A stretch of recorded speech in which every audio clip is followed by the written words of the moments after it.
This episode's featured documentary is Behind the Big News, Propaganda and the CFR.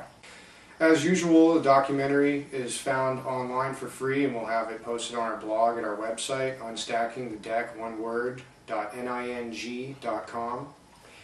And this documentary deals with the conspiracy, quite plainly, that exists to control and consolidate media power in order to push the agenda of a handful of people. And it's shown in the beginning of the documentary. They go through some examples of ways that the media perverted the perspective of the people as to what happened exactly.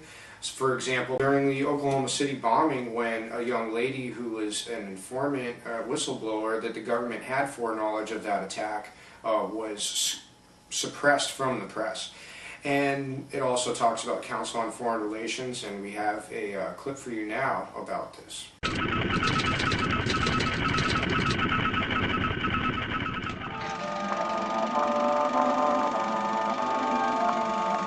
The year is 1917, and Representative Oscar Callaway enters a disturbing statement into the U.S. Congressional Record. The statement reveals why J.P. Morgan interests hired 12 high-ranking news managers. The 12 were asked to determine the most influential newspapers in America.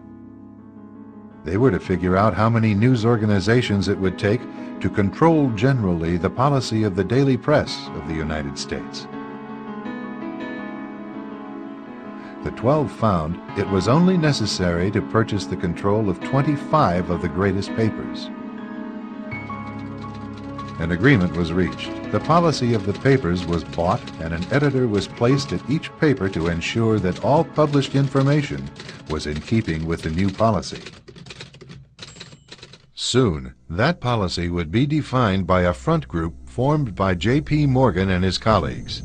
In fact, Morgan's personal attorney was founding president of the organization, the Council on Foreign Relations.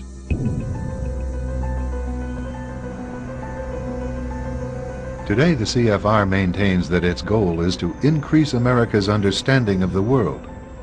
However, the actual objective of this highly exclusive club is revealed by the rare admissions of the insiders themselves. In the early 60s, a Georgetown University professor collects information for a book favorable to the network of powerful men who founded the CFR.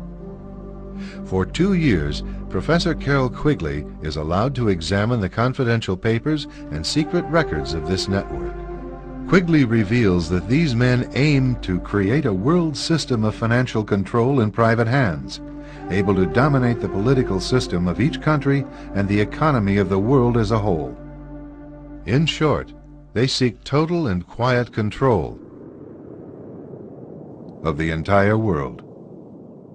And the CFR is their most visible conduit for carrying out that agenda. CFR members include America's wealthiest tycoons, as well as the highly placed elite in government, academic institutions, tax-exempt foundations, and the establishment media. One of the CFR's strongest media allies is the New York Times. As a major outlet for the establishment viewpoint, the Times has achieved dominant influence over the reporting of national and international news. The Times is relied upon by many editors in the mainstream news media for direction on how to portray world events. In addition, the Times wire service retails the establishment line to subsidiary outlets such as broadcast news distributors and regional newspapers.